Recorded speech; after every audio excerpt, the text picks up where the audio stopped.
Hi, good morning to all respectable our readers. Since the institutionalization of two sessions in 1978 till date, what has never changed and succumbed to global challenges is China's constant foreign vision and sustainable international relationship with world. In the history of 5 decades, the brainy two sessions remains a beacon of light and forms the base of resilience of China's foreign policy, allowing it to stand composed and persistent at all costs. Despite venomous hostility orchestrated by some international forces, China foreign policy is restrained and never pursues a retaliatory strategy. Instead of fighting blow to blow, China's international ties have laid the foundation of lasting peace, friendliness and multilateral cohesion centered on respect to each country's sovereignty, governance system, economic models and social practices. Under the guidelines of two sessions, a sustainable and emboldened foreign policy is working well. As a result, most international actors attempting to malign China are thinking of mending their ways. Meanwhile, international friends are in hand in glove with China to bolster global harmony. In today's world, when threats of a new Cold War against China are dangling with attempts to silencing CGTN's voice, Chinese State Councillor and Foreign Minister Wang Yi came up with a way forward on the sidelines of the 4th session of the 13th National People's Congress in Beijing, asking questions to media on China's foreign policy and relations, on COVID-19 fight and China response to global public good. His views explained how China carried out its largest emergency humanitarian action since the founding of the People's Republic of China in 1949, making contributions to the anti-coronavirus efforts of the world. As Chinese lawmakers deliberate on a draft decision on improving the electoral system of the Hong Kong Special Administrative Region, HKSAR, Wang voiced support for the move. In order to boost Chinese diplomacy and amicability around the world, China has stirred up a strong tradition to celebrate its diplomatic ties with every country. In this regard, on February 2, both China and Pakistan launched their celebrations to commemorate the 70th year of Sino-Pak diplomatic relations.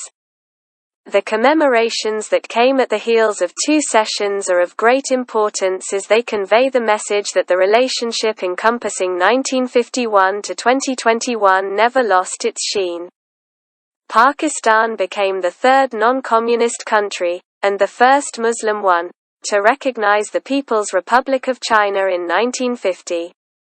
The two countries established formal diplomatic relations on May 21, 1951. It is a beauty of Chinese diplomacy that despite undergoing many ebbs and flows on global issues, China did not change its foreign policy and provided all assistance and cooperation to Pakistan on its diplomatic endeavors in the world. Both are now all-weather friends, trading allies and strategic partners. The annual mega-gatherings of NPC and CPPCC, known as a window to discern concepts and action plans designed by top-notch legislative and advisory bodies, is the epitome of China's diplomatic face to the world, setting the tone of the way forward about Chinese diplomatic blueprints.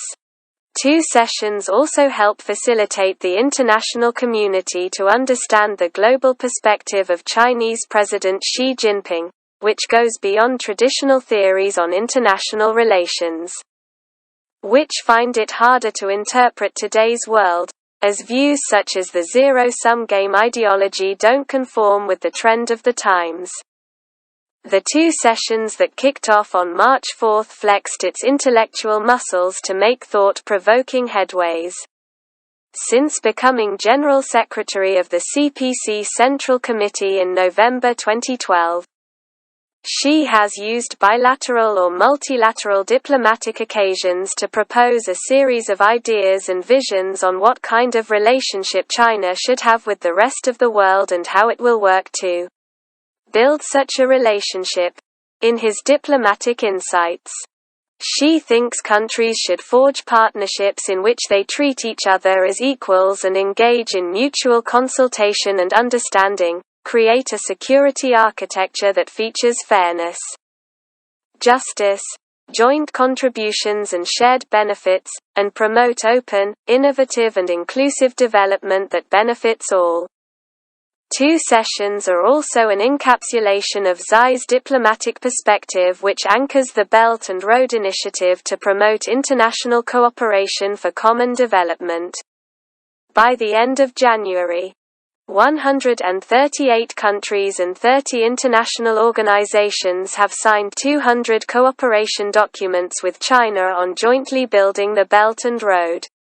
If analyzed, the iconic plenary meeting, also known as Lianghui, which has been taking place over the last many years, introduces the world to China's diplomatic trends and tenets which China has unswervingly pursued. An independent foreign policy of peace. Thanks for watching and sharing.